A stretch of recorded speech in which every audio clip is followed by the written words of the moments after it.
Welcome to online Guruji classes. This is part 6th of our lecture series on mensuration. जो लोग इस lecture को पहली बार देख रहे हैं उन लोगों से मैं रिक्वेस्ट करूंगा कि आप लोग इस लेक्चर को देखने से पहले mensuration के पार्ट 1 से लेकर पार्ट 5 तक के लेक्चर पक्का से देख लें. क्लियर? और क्योंकि लेक्चर सीक्वेंस पे आप लोग देखोगे तभी आप लोगों को फ़ायदा है. लेक्चर नंबर 1 से लेकर 4 पे हम लोगों ने फार्मूलेज डिस्कस किए हैं. उसके बाद हम अब क्वेश्चंस कर रहे हैं. ठीक है, तो फार्मूलेज के कंसेप्ट जब आपकी क्लैरिटी होगी तभी क्वेश्चन के कंसेप्ट पे क्लैरिटी बनेगी, है ना. तो इसलिए सारे लेक्चर को कोशिश कीजिएगा अपने एंड से कि हमेशा सीक्वेंस पे ही देखें. ओके, ठीक है. बाकी जिन लोगों ने अभी तक मेरे फेसबुक के ग्रुप को ज्वाइन नहीं किया है या मेरे यूट्यूब के चैनल ऑनलाइन गुरुजी को सब्सक्राइब नहीं किया है उन लोगों से रिक्वेस्ट करता हूं कि आप लोग या तो मेरे यूट्यूब के चैनल ऑनलाइन गुरुजी को सब्सक्राइब कर लीजिए. बेटर ये होगा कि आप लोग मेरे फेसबुक के ग्रुप ऑनलाइन गुरुजी को ज्वाइन कर लीजिए. ठीक है, ग्रुप पे हमारे 20,000 से ज़्यादा मेंबर्स हैं अभी. ठीक है, और वहाँ पर आप लोगों को अगर आप लोगों को किसी क्वेश्चंस पे प्रॉब्लम होती है तो वहाँ पर आप लोग अपने क्वेश्चंस भी पोस्ट कर सकते हो. ठीक है, बाकी ग्रुप्स पे इतने सारे मेंबर्स हैं, बहुत सारे एक्टिव मेंबर्स हैं जो कि जिनकी तरफ से बहुत ही अच्छा सपोर्ट मिल रहा है मुझे. ठीक है, ठीक है, तो I am thankful to all those member. ठीक है, एंड आप भी कोशिश कीजिए जिन लोगों ने अभी तक ज्वाइन नहीं किया है कि आप लोग भी ग्रुप पे ज्वाइन रहें. क्लियर? प्रैक्टिस रहती है क्वेश्चंस की. ठीक है, आप कहीं ट्रैवल पे हो, आप लोगों ने एक बार खोल लिया ऑनलाइन गुरुजी. ठीक है, वहाँ पे देख लिया किसी ने कोई क्वेश्चन पोस्ट किया है. ठीक है, आप वहीं पे उसे सॉल्व कीजिए और वहीं पे उनका सोल्यूशन दे दीजिए. इससे एक टच बना रहेगा आप लोगों का. इसलिए मैं आप लोगों को बार बार बोलता हूँ कि आप लोग फेसबुक के ग्रुप में आओ, वहाँ आप लोगों को ज़्यादा फायदा होगा. ठीक है, ओके. अच्छा, पिछले लेक्चर्स पे हम लोगों ने क्वेश्चंस देखे थे. इस लेक्चर पे भी हम लोग क्वेश्चन ही देखेंगे. अभी कुछ लेक्चर तक हम लोग अब क्वेश्चन ही सॉल्व करने वाले हैं. उसके बाद हम लोग 1 डायमेंशन मेंसुरेशन पे जाएंगे जिसपे rectangle, rhombus, trapezium, parallelogram, quadrilateral, ठीक है, और क्या क्या फिगर्स होते हैं सारे फिगर्स डिस्कस कर लेंगे. क्लियर? चलो आज का लेक्चर स्टार्ट करते हैं.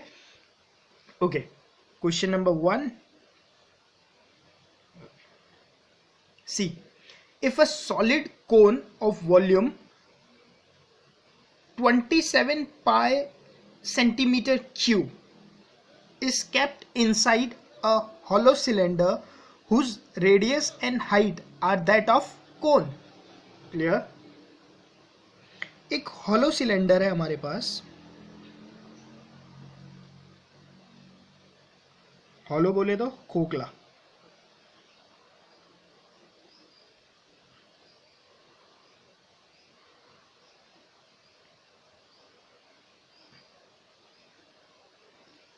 एक हॉलो सिलेंडर है. ठीक है, ओके.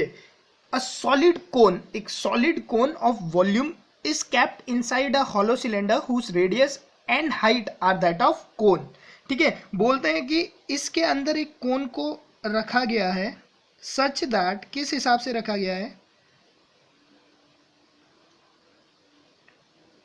सच दैट जो कोन का रेडियस है वही सिलेंडर का रेडियस है. क्लियर? मैं दोनों के रेडियस को क्या मान लेता हूं, से मैं मान लेता हूं आर. क्लियर? और दूसरी बात क्या बोली गई, उनका हाइट भी सेम है, ये बात भी बोला गया है. ठीक है, तो मैं हाइट को क्या मान लेता हूं, से एच.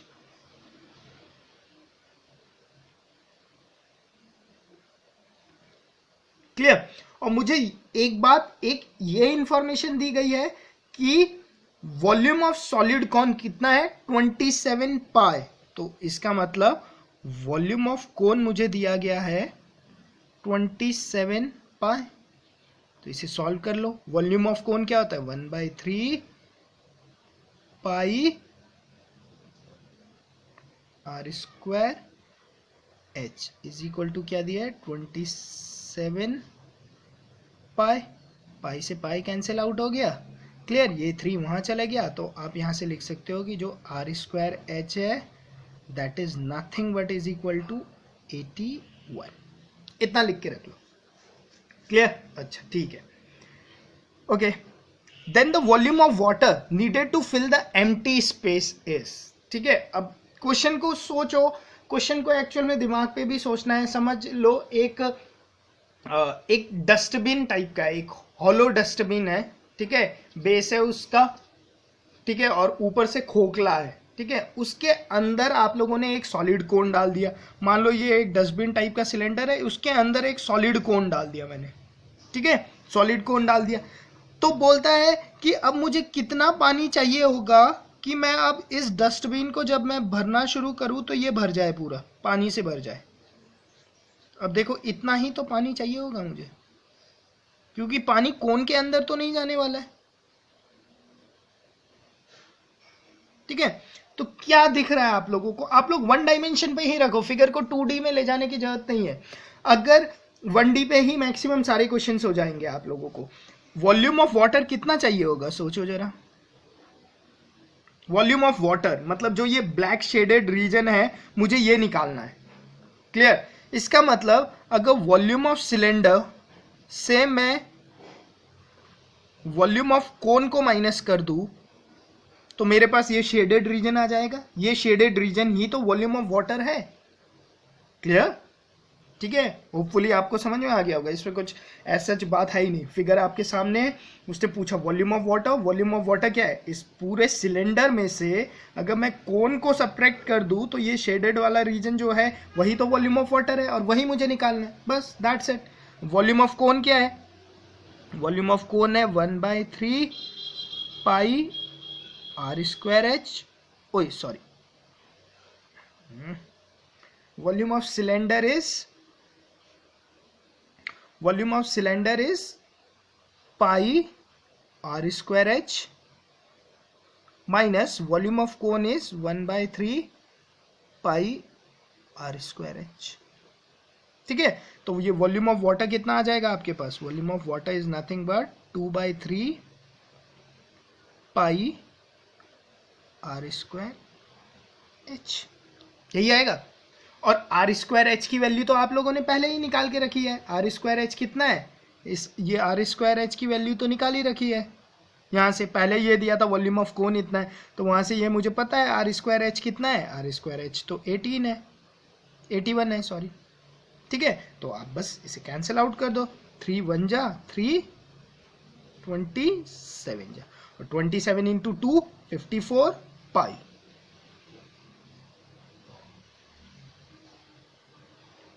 क्योंकि वॉल्यूम है तो सेंटीमीटर क्यूब में जाता है वॉल्यूम। क्लियर? तो आंसर क्या आ गया? आंसर आ गया ऑप्शन नंबर सी, 54 पाई। क्लियर? देखा कितना एकदम बेसिक से क्वेश्चंस आएंगे आप लोगों के पेपर में, बहुत ही जो लेवल होता है बहुत ही सिंपल से आते हैं।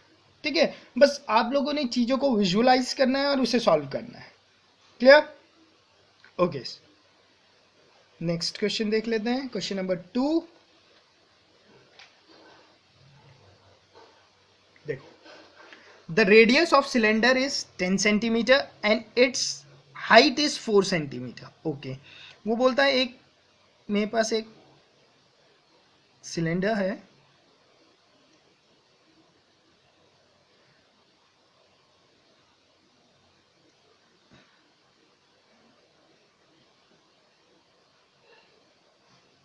क्लियर? इस सिलेंडर का जो रेडियस है वो क्या है? 10 सेंटीमीटर है दिस।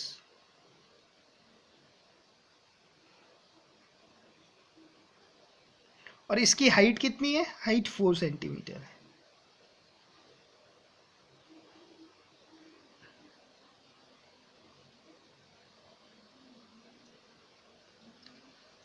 क्लियर? एक सिलेंडर है जिसका रेडियस 10 सेंटीमीटर है और हाइट 4 सेंटीमीटर है। Okay, the number of centimetres that may be added, okay, either to the radius or to the height to get the same increase in the volume of cylinder is. Okay, आप लोगों को पता है volume of cylinder क्या होता है? एक बात बताओ मुझे, volume of cylinder is nothing but pi r square h होता है। ठीक है, वो बोल रहा है कि मैं कितना सेंटीमीटर, देखो वो ये चीज बोल रहा है, वो बोल रहा है अगर मैं रेडियस पे कोई सेंटीमीटर्स ऐड करता हूं, मुझे नहीं पता कितने सेंटीमीटर ऐड कर रहा हूं, से मैं बोल देता हूं x सेंटीमीटर रेडियस पे ऐड कर रहा हूं, तो मेरा ये क्या बन जाएगा फॉर्मूला, पाई r प्लस एक्स का होल स्क्वायर h। एक ऐसा केस है कि मैंने रेडियस को बढ़ा दिया x सेंटीमीटर से, ठीक है, ओके। दूसरा केस वो बोल रहा है या तो आप रेडियस को बढ़ाओ या तो हाइट को बढ़ाओ सेम फैक्टर से, तो दूसरा है पाई r, तो r स्क्वायर ही रहा, अब मैंने हाइट पे अगर इंक्रीज कर दिया से x सेंटीमीटर को,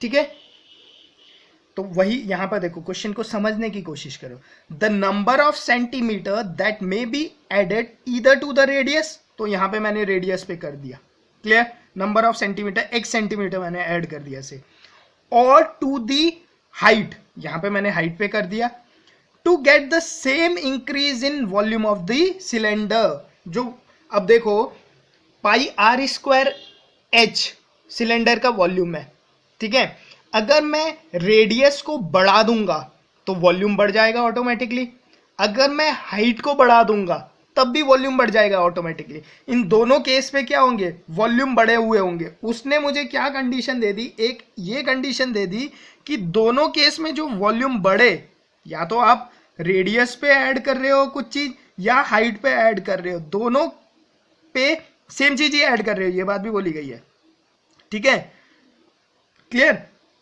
तो जो वॉल्यूम पे जो इंक्रीज हुआ दैट इज सेम, वो ये बोल रहा है, इसका मतलब जो ये वॉल्यूम बन के आई नई वॉल्यूम, इंक्रीज्ड वॉल्यूम जो ये बनी है और जो इंक्रीज्ड वॉल्यूम हाइट पे डालने के कारण बनी हुई है, वो बोल रहा है कि ये दोनों चीज सेम है, तो मुझे बताओ x की क्या वैल्यू होगी, सिंपल सा है, ठीक है, पाई से पाई को कैंसिल आउट कर दो और वैल्यू डाल दो, r कितना है 4 प्लस x का whole square into, oh sorry 4 नहीं है, रेडियस 10 है,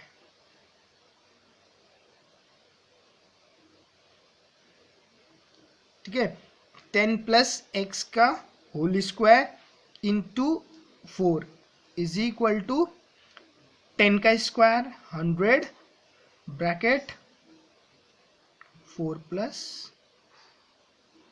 एक्स, क्लियर, ओके। इस 4 से इसे काटूंगा तो ये क्या बच जाएगा मेरे पास, ये मेरे पास बन जाएगा 10 प्लस एक्स का whole square is equal to 25 bracket 4 plus x, clear, इतना बच जाएगा। अब देखो, अब यहां तक आ गए तो अब इसे क्वाड्रेटिक से सॉल्व करने पे टाइम वेस्ट नहीं करना है, क्लियर, क्वाड्रेटिक से सॉल्व करके टाइम वेस्ट नहीं करना, यहां से अब ऑप्शन में जाओ सीधा सीधा, ठीक है, अगर मैं डालता हूं ऑप्शन नंबर 1 5 डालता हूं तो 10 प्लस 5 15, 15 का square 225, okay, 25 4 plus 5 9, 25 into 9 225 means 5 is my answer, clear, यहां पे मुझे ऑप्शन ए ही डायरेक्ट मिल गया आंसर, क्लियर। अब क्वाड्रेटिक बनाओगे फिर उसे सॉल्व करोगे तो उस पर टाइम वेस्ट हो सकता है, क्योंकि अलजेब्रा पे हम लोगों ने सीखा क्या है, अलजेब्रा पे हम लोगों ने यही तो सीखा है कि सारे क्वेश्चंस पे क्या करना है, मैं वैल्यू पुट करके आंसर निकाल सकता हूँ, ठीक है ना, और जब ऑप्शन आपके सामने हैं तो कुछ है ही नहीं, फिर तो सॉल्व करने की जरूरत ही नहीं होती कभी भी, क्लियर, क्लियर, इतनी बात क्लियर हो गई, ठीक है, होपफुली क्वेश्चन क्लियर हो गया होगा। उसने ये बोला था कि पाई आर स्क्वायर एच सिलेंडर का वॉल्यूम है, अगर मैं रेडियस पे इंक्रीज करूं या हाइट पे इंक्रीज करूं सेम फैक्टर से, तो जो इंक्रीज्ड वॉल्यूम है वो सेम होनी चाहिए, उसने ये बात बोली गई थी, ठीक है, the number of centimetre that may be added either to the radius or to the height to get the same increase, जो इंक्रीज है वो सेम हो, ये पूछा गया था क्वेश्चन में, क्लियर, सिंपल सा क्वेश्चन था, ओके। नेक्स्ट देखो, इन क्वेश्चंस को पेपर में करने के लिए ज़्यादा से ज़्यादा 1 मिनट लगने चाहिए आपको, उससे भी कम टाइम लगता है, क्लियर, यहाँ पर तो मैं एक्सप्लेन करता हूँ तो इतना टाइम लग जाता है, पेपर में तो फटाफट एकदम गोली की स्पीड से होनी चाहिए आप लोगों की सॉल्यूशन, ठीक है, ओके। नेक्स्ट क्वेश्चन देखते हैं, देखो A field is 125 meter long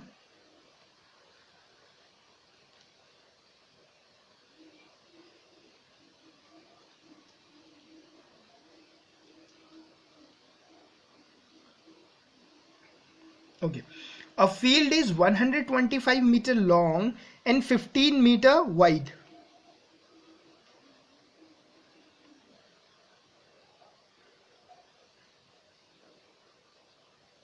clear? मतलब ये क्या है, 125 मीटर का है और इसकी ब्रेथ की बात करूं तो मैं ये 15 मीटर वाइड है. Clear? A tank of 10 into 7.5 into 6 was dug in it. ठीक है, एक फील्ड था जो कि 125 इंटू 15 का था. ठीक है, इस पे एक टैंक खोदा गया. सपोज कर लेता हूं एक किनारे पे टैंक खोदा गया. ठीक है, मैं बोल देता हूं यहां पर टैंक खोदा गया. ओके, टैंक का डायमेंशन क्या दिया है? देखो, जो ये डायमेंशन लिखने के तरीके होते हैं ये स्टैंडर्ड होते हैं. ठीक है, उसने क्योंकि अब मुझे ये नहीं पता कहाँ पर लेंथ है, कहाँ पर ब्रेथ है और हाइट क्या है. हाइट वाला फैक्टर भी है ना इस पे, तो गहराई वाला, डेप्थ वाला फैक्टर है इस पे. क्लियर? तो जनरली जो लिखा जाएगा दैट इज इस फॉर्म पे लिखा जाता है, LBH. ये एक साइक्लिसिटी मेंटेन करके ही लिखा जाता है. लेंथ, ब्रेथ और हाइट. हाइट यहाँ पे क्या है, डेप्थ है. क्योंकि एक तरीके से आप लोग ये मान लो कि एक ये ऐसा फील्ड है, यहाँ पर एक किनारे पे एक स्विमिंग पूल खोद दिया उन लोगों ने और उस एक टैंक की जगह आप स्विमिंग पूल ले लो. ठीक है, स्विमिंग पूल का डायमेंशन बता दिया उसने कि इसका क्या है, ये लेंथ कितना है, 10 मीटर का है, ये कितने का है, 7.5 का है और इसकी गहराई वो क्या है, 6 मीटर की है. क्लियर? ओके, ठीक है.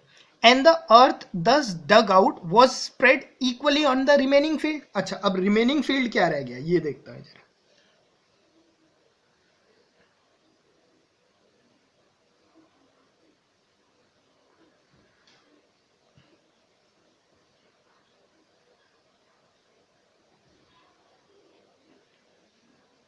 ये ओरिजिनल एरिया था, इस पे यहां पर टैंक को डिग कर दिया मैंने. ठीक है, डग आउट करके निकाल दिया, यहां से मिट्टी निकाल दी मैंने. ठीक है, एक स्विमिंग पूल खोद दिया समझ लो एक तरीके से. तो ओरिजिनल इसका एरिया क्या था? ओरिजिनल एरिया इसका ये वाला एरिया. ओरिजिनल एरिया कितना था इसका? देखो, एरिया इज इक्वल टू एक रेक्टेंगल का एरिया. ठीक है, वैसे हमने पढ़ा नहीं बट इतना पता ही होना चाहिए. रेक्टेंगल का एरिया क्या होता है, लेंथ इंटू ब्रेथ. तो इसका एरिया क्या होगा, 125 इंटू 15. 5 5 25, 5 2 10, 11 12, 5 1 5 6 इंटू 5 2 1, 1875. क्लियर? इसका एरिया था 1875. इसका एरिया था. क्लियर? अब इसका एरिया कितना होगा? देखो, इसमें से कितना एरिया कैंसिल आउट हो गया, 6 तो इसकी डेप्थ है, गहराई से तो मुझे मतलब नहीं है. ठीक है, अगर मुझे तो कारपेट एरिया निकालना है. ठीक है, गहराई से मतलब नहीं है, तो 10 इंटू 7.5 मतलब 70 ये वाला एरिया कैंसिल आउट हो गया. क्योंकि 7.5 ब्रेथ है और 10 क्या है, लेंथ है. तो दिस इंटू दिस करोगे तो ये क्या आ जाएगा, 70. ये आ जाएगा 70 मीटर स्क्वायर आ जाएगा, है ना. क्लियर? तो रिमेनिंग, सॉरी 70 नहीं 75. क्लियर? तो रिमेनिंग एरिया कितना है, मतलब ये रिमेनिंग जो एरिया है ये क्या है, 1800. ये रिमेनिंग एरिया है.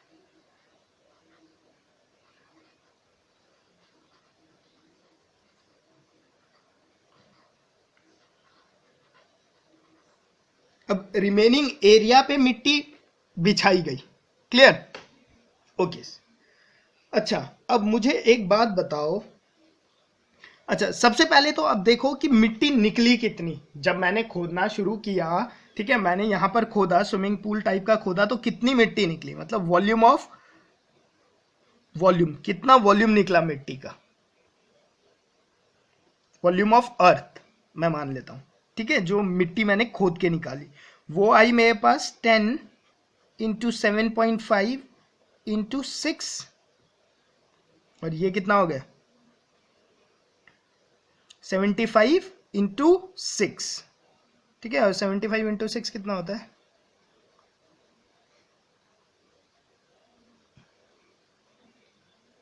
450। क्लियर, मेरे पास इतने वॉल्यूम की मिट्टी आ गई। Clear, okay. अब खुद सोचो आप लोग जहां पर बैठे हुए हो उसे एक तरीका का एरिया सोच लो, ठीक है। एक किनारे पे आप लोगों ने कुछ चीज को खोदा, वहां से मिट्टी निकली और उस मिट्टी को आपने बाकी एरिया में फैला दिया, ठीक है। जो ये इतनी मिट्टी निकली ना, इस मिट्टी को आपने इस एरिया में फैला दिया, इस पूरे एरिया में फैला दिया। क्लियर, तो जब जो मिट्टी निकली उसे आप जब इस पूरे एरिया में फैलाओगे तो इस पे एक और फैक्टर आ जाएगा। किस चीज का फैक्टर आ जाएगा, हाइट का फैक्टर आ जाएगा। क्लियर, आप सोचो ना, मिट्टी जो निकली थी उसे जब मैं कारपेट के ऊपर बिछाऊंगा जो रिमेनिंग एरिया में है, तो रिमेनिंग एरिया में एक हल्का सा हाइट आ जाएगा। क्लियर, तो जो 1800 था इस पे एक हाइट का फैक्टर आ गया। क्लियर, और ये हाइट का फैक्टर आने का कारण क्या है, जो वॉल्यूम हम लोगों ने डिग आउट करा था। क्लियर, दोनों चीज सेम ही होगी ना। देखो 450 is the volume of earth जो आप लोगों ने खोदा है।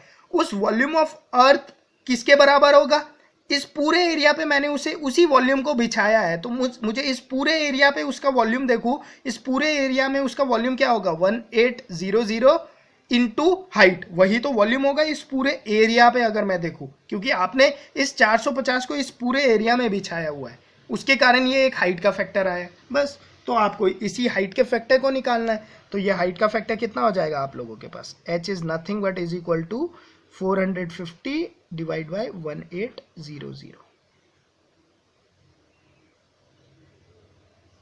ठीक है, इसे आप लोग सॉल्व कर लो, तो ये 0 से ये 0 कैंसिल आउट। ठीक है, अब देखो ये मीटर पे है, ठीक है, मैं इसे सेंटीमीटर में चेंज करना चाहता हूं, तो 1 मीटर में 100 सेंटीमीटर, मैंने इसे सेंटीमीटर में चेंज कर दिया। ये 0 से ये 0 कैंसिल आउट, 18 9 2 जा 9 5 जा 2 1 जा 2 5 जा, मेरे पास कितना आ गया 25 सेंटीमीटर, क्योंकि आंसर आपको किस पे दिया है, सेंटीमीटर में दिया है। आप तो चाहे इसे सॉल्व करके आंसर आपका मीटर में आएगा, और 1 मीटर में कितने सेंटीमीटर होते हैं 100, तो आप उसे मल्टीप्लाई बाय 100 कर दो या यहीं पे कर दो, तो आपका आंसर ऑटोमेटिकली सेंटीमीटर में चेंज हो जाएगा। क्लियर, ठीक है, बहुत ही सिंपल सा क्वेश्चन था। ठीक है, दोनों केस में वॉल्यूम तो मिट्टी की ही है, जितनी वॉल्यूम मिट्टी की यहाँ निकली वही वॉल्यूम ऑफ मिट्टी मैंने यहाँ पर कैलकुलेट किया है। यहाँ पे वॉल्यूम ऑफ मिट्टी निकली 450, और इस पूरे एरिया में जब उसे बिछा दिया तो वॉल्यूम ऑफ मिट्टी तो 450 है, बट उसके निकालने का तरीका क्या हो जाएगा 1800 इंटू जो हाइट का फैक्टर आया होगा मिट्टी के कारण। क्लियर, ओके, नेक्स्ट क्वेश्चन देखते हैं।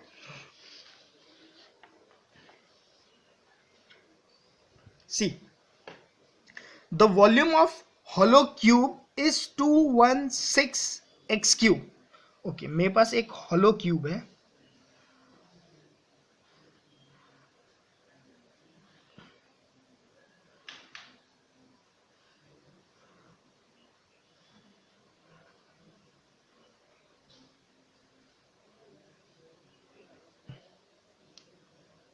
ठीक है, एक hollow cube है मेरे पास, ठीक है, इसका वॉल्यूम मुझे बताया है कितना 216 x क्यूब, इसका वॉल्यूम पता है, ये इसका क्या है वॉल्यूम है।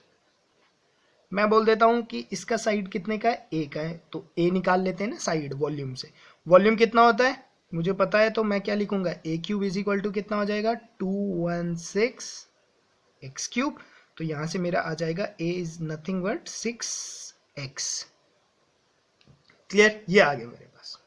Okay, what surface area of the largest sphere which is enclosed in it. बोलते हैं कि इसके अंदर अब मैं एक स्फीयर को डाल देता हूं, से मैंने एक स्फीयर डाल दिया।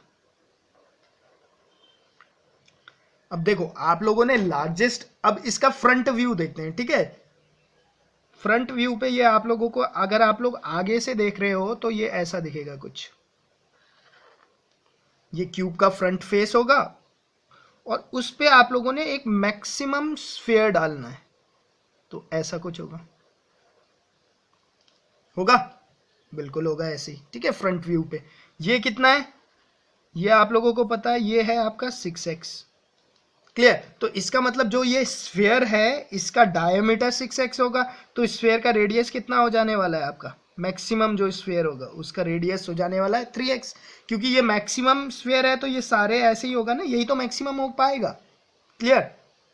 तो स्फीयर कितना हो जाएगा 3x, इसका रेडियस हो जाएगा स्फीयर का, कंप्लीटली फिल्ड करेगा इसे, ठीक है। तो उसका मुझे क्या निकालना है, सरफेस एरिया निकालना है। तो सरफेस एरिया क्या होता है स्फीयर का,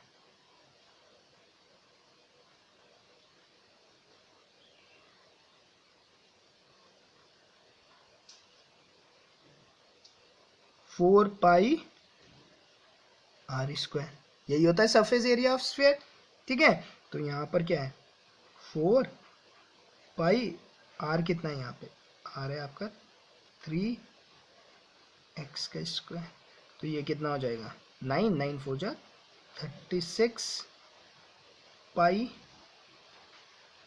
x स्क्वायर, क्लियर। बहुत ही सिंपल क्वेश्चन था। Answer will be option number C, 36 pi x square, clear. Okay, next question करते हैं।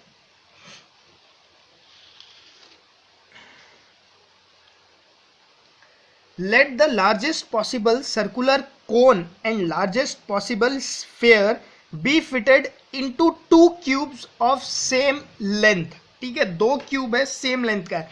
अब मैं आपको क्यूब का सिर्फ फ्रंट दिखाने वाला हूं, ठीक है, पूरा क्यूब नहीं बनाने वाला हूं, मैं क्यूब का फ्रंट दिखाता हूं। केस ऐसा है,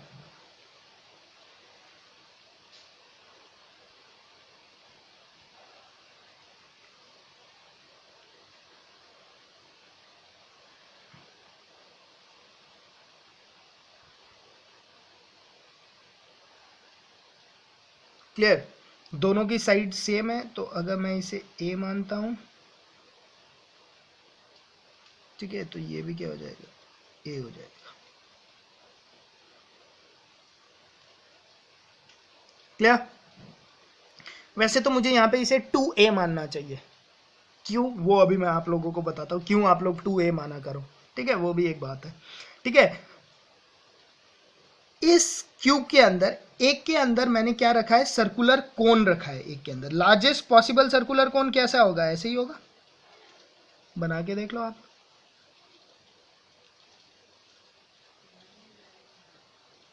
ऐसा कुछ होगा लार्जेस्ट पॉसिबल सर्कुलर कोन। और लार्जेस्ट पॉसिबल स्फीयर अगर आपको कोई बोले तो आप लोग ऐसा बनाओगे। फ्रंट ही दिखा रहा हूं मैं आप लोगों को, फेस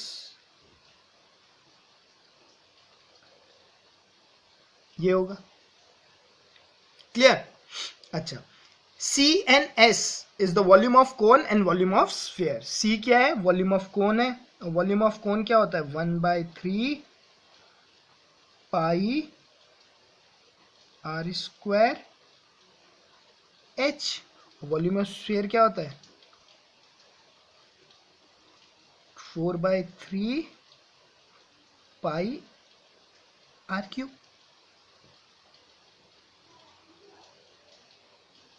ठीक है, क्लियर। ओके, अब देखो, अब यहां पर देखो, अगर अब दोनों पे रेडियस के फैक्टर है, ठीक है।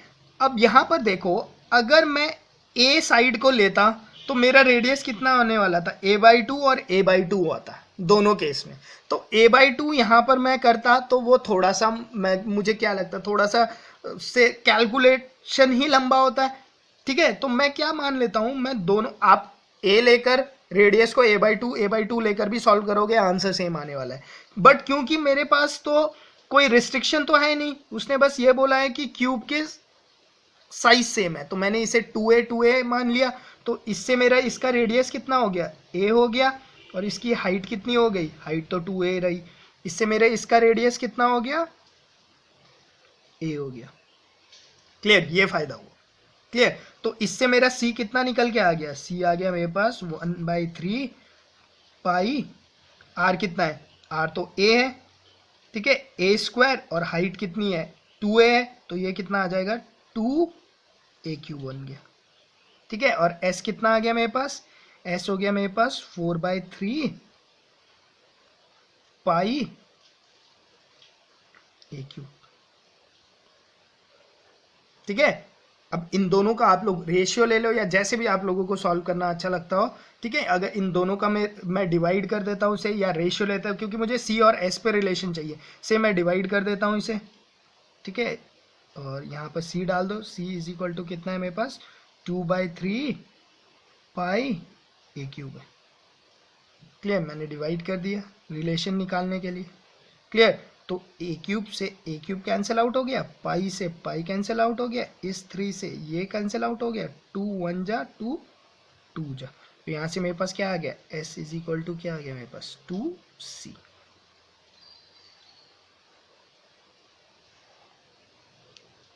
क्लियर, इसका मतलब ऑप्शन नंबर बी।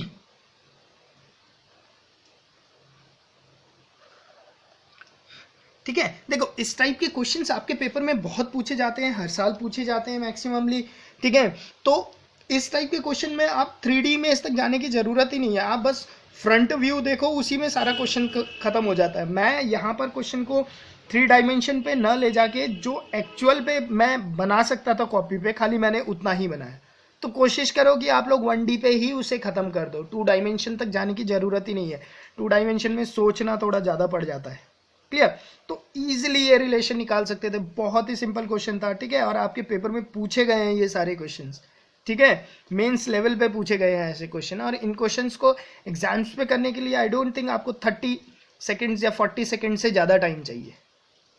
क्लियर, ठीक है, तो प्रैक्टिस करते रहो, जितना आप लोग प्रैक्टिस करते रहोगे उतना ही स्पीड बनती जानी है। ठीक है, साथ ही साथ अपने भी लॉजिक डेवलप करो, ये नहीं कि मैं जो बोल रहा हूँ बस उसी पे ही आप लोगों ने ध्यान देना है। जो मैं बता रहा हूँ वो तो मैंने सीखा है, वो तो मतलब मैंने जो लॉजिक डेवलप किया, आपको अपना लॉजिक भी डेवलप करना है। आप लोग ज़्यादा प्रैक्टिस करोगे, आप लोग क्योंकि मेरे पास जितना लॉजिक है, जो कंसेप्ट मैंने सीखा है वो तो मैं आप लोगों को बता ही रहा हूँ। अब आप लोग जब पढ़ोगे तो आप लोग अपने कंसेप्ट भी सीखोगे। ठीक है ना, तो टीचर से कहते हैं ना, स्टूडेंट्स हमेशा टीचर से ज़्यादा अच्छा होता है। अगर एक एग्जाम्स पे टीचर और एक सिंसियर स्टूडेंट को बैठा दिया जाए, तो जो एक सिंसियर स्टूडेंट है वो हमेशा टीचर से ज़्यादा स्कोर करेगा। क्योंकि टीचर को जितना आता था वो तो उसने स्टूडेंट को बता दिया, बट स्टूडेंट ने जब उसे पढ़ा, स्टूडेंट ने उस पर कुछ मेहनत की, तो स्टूडेंट ने उस पर कुछ एड ऑन ही किया अपने एंड से। ठीक है, जैसे मैंने आपको पढ़ाया, मान लो ये चीज़, यही चीज़ जब आप लोग किसी अपने से आगे को पढ़ाओगे या अपने किसी फ्रेंड्स को बताओगे इन कंसेप्ट को, तो आप मेरे से अच्छा ही बताओगे। क्योंकि जितना मैं बता सकता था मैंने तो बता ही दिया अपने एंड से। अब आप लोग इस पे अपने तरफ से भी कुछ ऐड करोगे, कुछ आपके अपने कंसेप्ट भी जुड़ेंगे, और जब वो आगे जाएंगे तो आप लोग अपने टीचर से हमेशा ही आगे रहोगे। ठीक है, क्लियर, तो इसका मतलब अगर मैं 90 क्वेश्चंस कर सकता हूं तो ट्रस्ट में आप लोग 100 कर सकते हो। क्लियर, तो मेहनत करो अपने एंड से, जितना ज़्यादा से ज़्यादा कर सकते हो। ओके, नेक्स्ट लेक्चर पे और क्वेश्चंस हम लोग डिस्कस करेंगे। बाकी अगर लेक्चर आप लोगों को पसंद आ रहे हैं तो लेक्चर को लाइक पक्का कीजिए। ठीक है, और कमेंट्स पक्का कीजिए, और ज़्यादा से ज़्यादा लोग सब्सक्राइब कीजिए चैनल को। ठीक है, ओके, थैंक यू।